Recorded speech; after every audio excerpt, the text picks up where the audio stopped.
there, welcome to our show. I'm actually doing a quick special one today, which is for David Cronenberg's film, Crimes of the Future, which has just come out in digital. It was released very quickly in the cinema. It's quickly got a digital release. If you've got a VPN, it's quite easy to see it. It's the best way I can see. It's on digital now, so it's there and available for you if you want to use a VPN.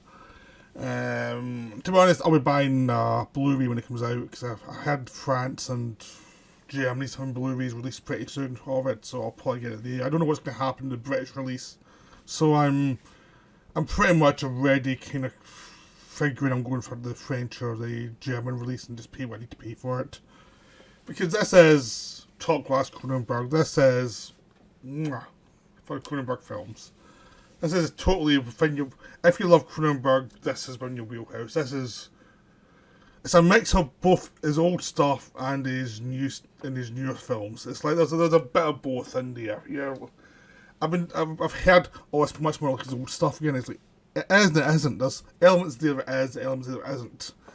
I'm going to avoid spoilers, but there's not that much to spoil because it's not about the plot. It's about an exploration of this new world he's created. It does feel like an extension of his earlier films, but it's done with a lot more about psychology of the people involved once the bodies have mutated, which is the premise of the film. Bodies mutating, and how does it affect the people? And it's about that disconnection with a person. So in a lot of ways it feels... Well, there's bits of it that feels very much like the old stuff like Shivers and Scanners, that kind of element of the kind of fantastical. In other ways, it feels a lot more like Dead Ringers and The Fly, but how does your body affect your mind, and it's much more character based. And then it feels linked to stuff like A Dangerous Method and Cosmopolis, which is about how people deal with the modern world, or in Dangerous Method, the old-fashioned creation of the psychological world of psychotherapy, in the sense of it's a new set of elements coming into play, and it's how to deal with it, which also Cronenberg dealt with in Crash.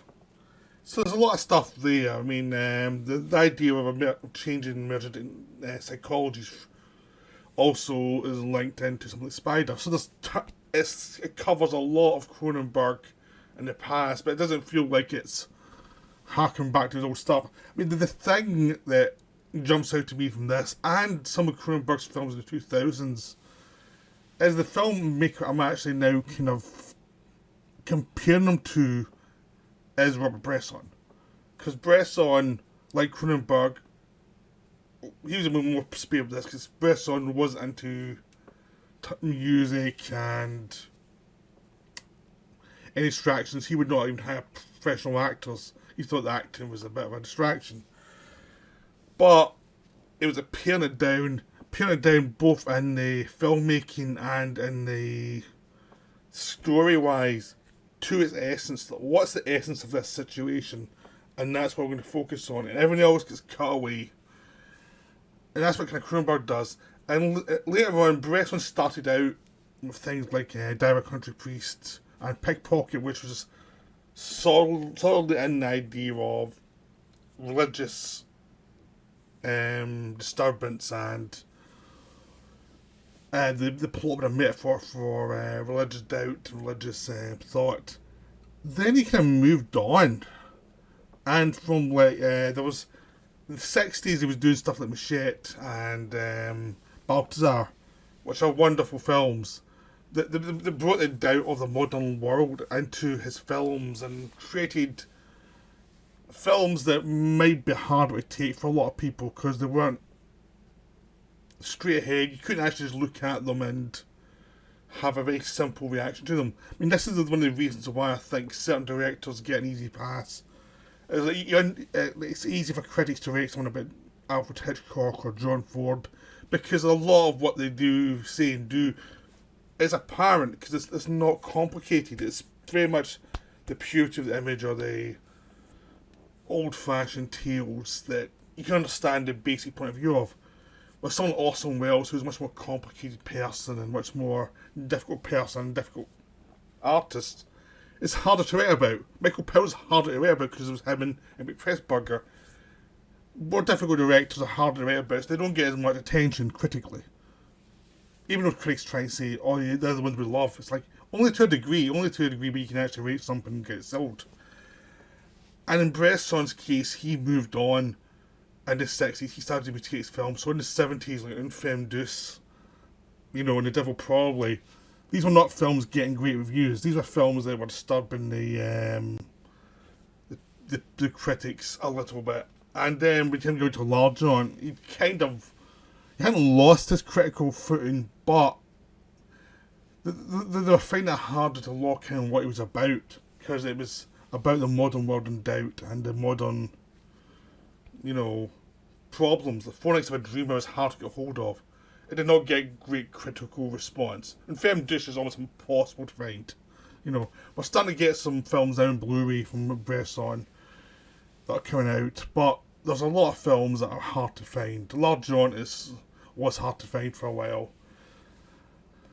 Because they're complicated and they're difficult. And Cronenberg's kind of moved on to that kind of stage in his career where he's making films that, yeah, you can see elements of what he was, but he's approaching it in a different way. He's not approaching it for the sake of exploitation, which he never really was, but there was a cheerful kind of exploitative stuff early on as his films were getting made by exploitation producers that he had some fun with, which fell away a bit more as he went on. He wanted to take the films and pare them down and get to their essence, which was sort of started really in something like Videodrome, where there was exploitation elements, but that was a film that alienated the studio because they couldn't understand what the hell was going on with this film. It was like they released it, but they didn't understand it. You may hear roadworks in the background. They're doing a lot of road stuff here. I'm trying my best to shut up over this window. But anyway, back to the point. You don't have the Cronenberg kind of moved on, so we went to the Dead Zone, which was not based on his material, but it was purely on a Stephen King novel, to its essence. Then we're going to Fly, which was an exploitation film situation, but he put it down to human essence. And then Dead Ringers was a genuine masterpiece. And in the 90s, he made things like Naked Lunch, which is taking William Burroughs, but putting back to what is the Burroughs' issues actually were as a human being, not the satirist and guy who's obsessed by how our bodies affected and how we're addicted through language, through biology, and how the power centres focus within us and outside of us. He focused on the person who'd write that. But those kind of politics always floated through his films anyway. I went to M Butterfly, which I've covered, which was a very interesting film. Not totally successful, but very interesting. Did Crash, which was astonishing. Existence, which is another very underrated film because it's his most kind of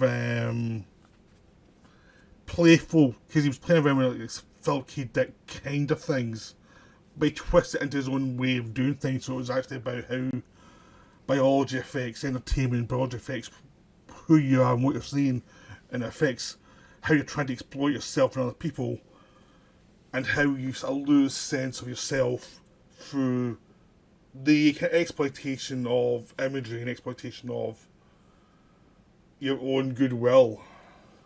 So it becomes something different. So it's everyone thought about video games and like alternate realities. And there was bits of that, but it's like what's below that? What's below games as a product? And a lot of it is exploitation of others than yourself.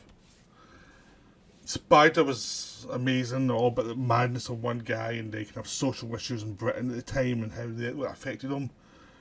Then he made he's like into films with Viggo Mortensen, and he was doing some really good stuff like History of Violence, Eastern Promises, 2 terrific films.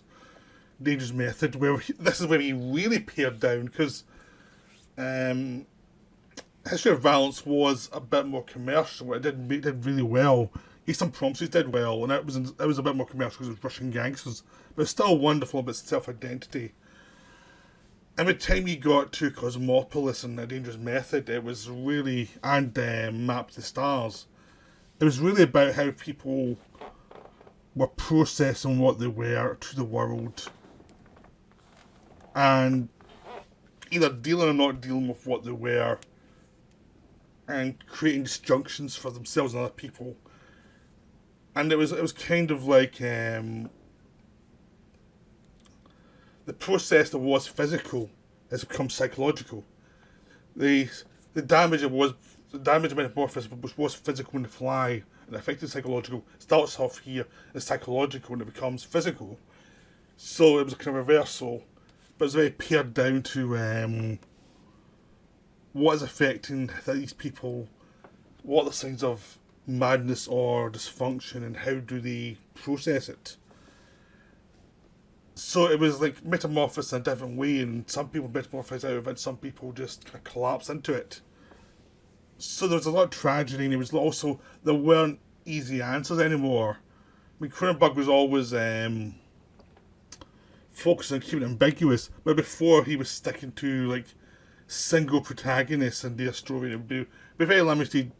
But once they went beyond Videodrome, it was quite a lot of films he did was very limited to amount of characters for a long time.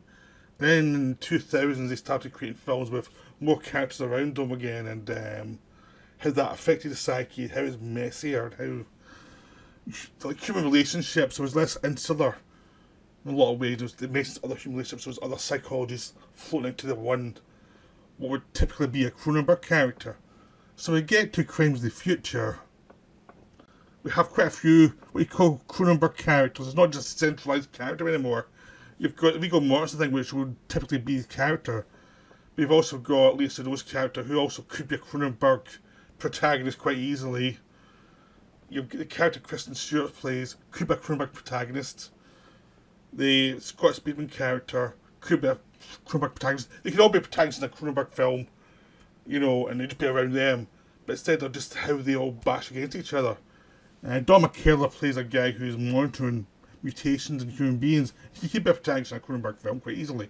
They're all kind of hovering around each other, and they're also much more deeper psychologies that they're trying to work out what these changes mean, because the story's about the change of the human body. Like Viggo Mortensen is a guy whose body is producing these weird mutations that he takes out and promotes as art.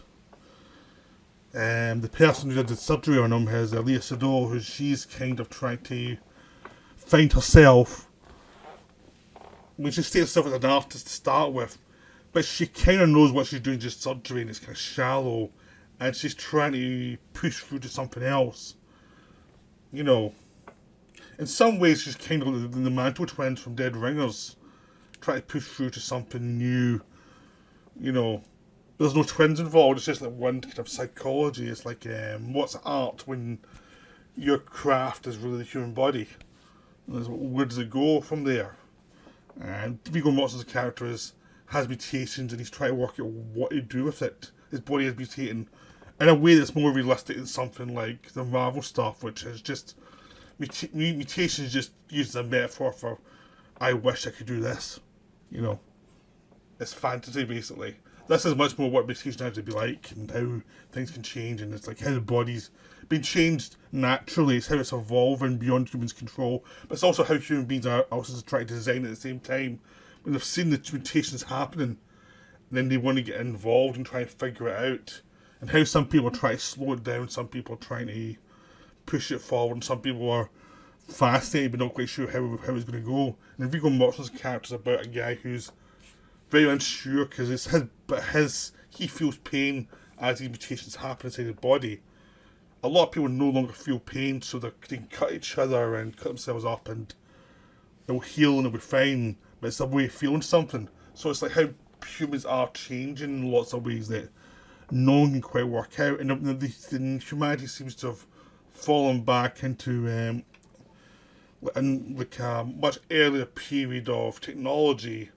Either something's gone wrong, or we've reversed back out of fear as the bodies have changed, and maybe there's an ecological disaster that's made these changes occur. No one knows, but it's like something's happening, and people are scared and quietly paranoid, but no one's quite sure how to move forward. And you've got these people popping up who are artists who change their bodies for other people and they produce it as their art. And people are monitoring that, and there is an element of what's art when it's the human body, and what's art when what you call the art form is changed into something else. And how practical is it? I mean, there's moments where Viggo Mortensen sees some of these mutations and says, like, it's just cosmetic, it's just a crowd pleaser, it's not real art. So there's that element as well. Even the body mutation is like, some people are snobs about it. Like, that's easy, that's not real stuff. So there's a lot of humour involved, but there's a sense of creation of something new, and how are you going to live through it? And an idea, one of the things that I think changed a lot in Cronenberg is, and something like The Fly, it was almost the one focal point of this mutation of the Fly and Jeff Goldblum come together and it creates something out of control. And it's the mutation of one thing.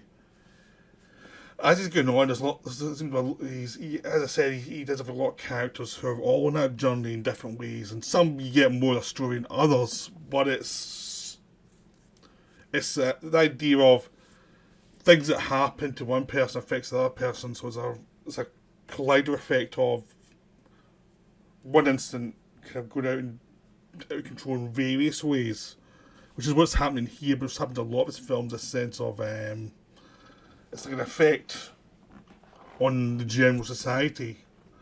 So if you look at some of the Eastern Promises, there was it's the Russian mob, but it's just about the psychology of certain these Russian gangster immigrants in London. But it's just about how does a community communicate with each other and doesn't, and it's like taking a small community and looking at it almost like a science experiment. Like, how does it evolve in its own way? You get that here. You got it in the Hollywood people in Map to the Stars. You get the people in Cosmopolis, where it's like it's almost an infection of the educated people and how they've created a social structure that's profited them, and how does that create problems for everybody? So it's become like psychological mutations affecting humanity generally, or in specific cultures, but it does seem that there's Cronenberg's gone from like a physical mutation to something somewhat psychological, and it's not just like it's a problem. It's like, this is a change, or this is something that's developing in humanity. And what does it mean? And that's what's really good about it, because it's similar again to Bresson, where Bresson could be a bit. He could dislike the youth and how self-indulgent it could be, and how, narrow-minded, that these young upstarts who think they can change the world in the 60s and 70s are. But you actually look at the film, it's about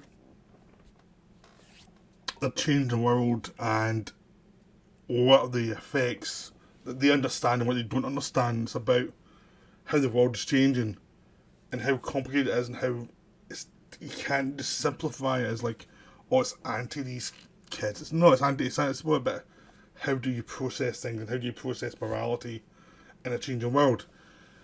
And that's difficult to write about for people who are critics.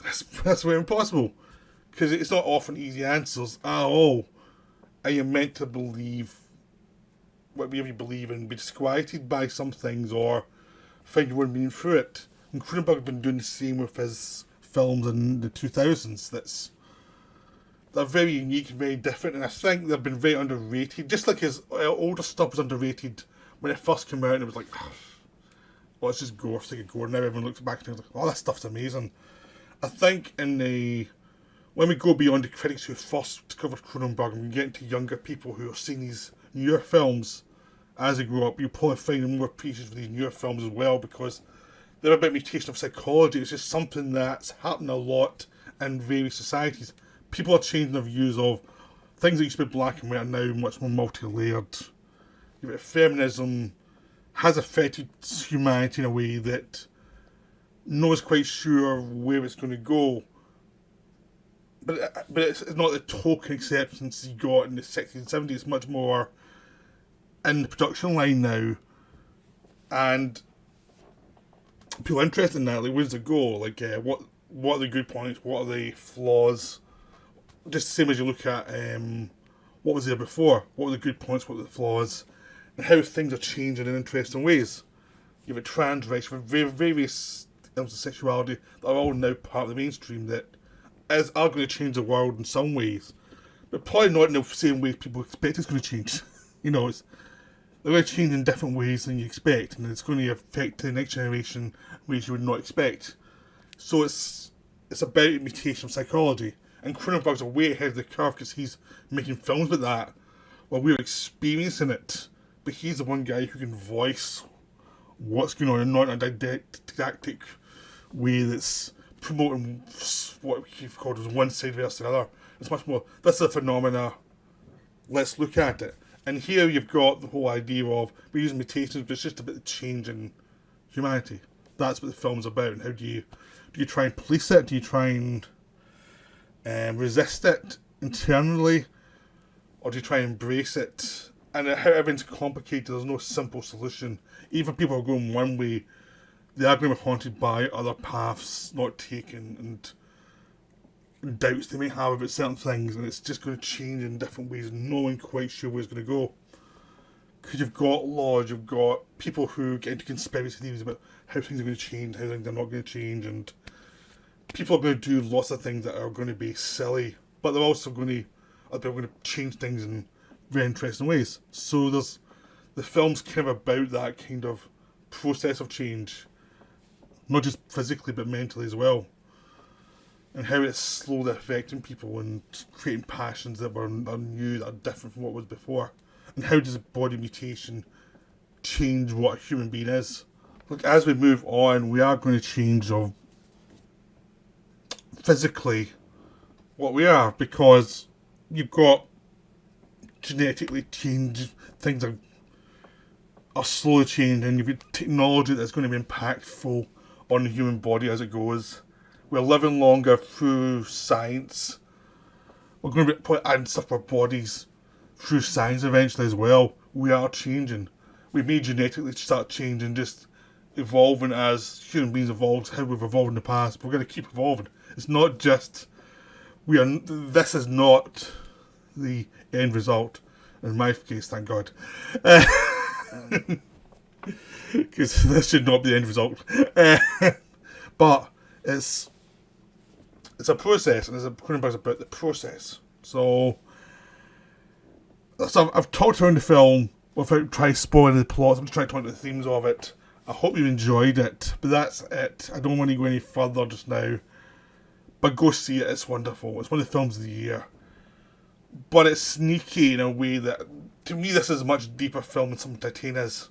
Titan I thought was fine, but I thought it did some of the kind of cop-out stuff that some directors do. Is like, it's impactful, it's fantastical, but sometimes you think, I'm not sure if, I'm sure there are bits of it that really work and really have impact. There's other bits that's like floating to the side and what for me feels like it's dodging what it's trying to be.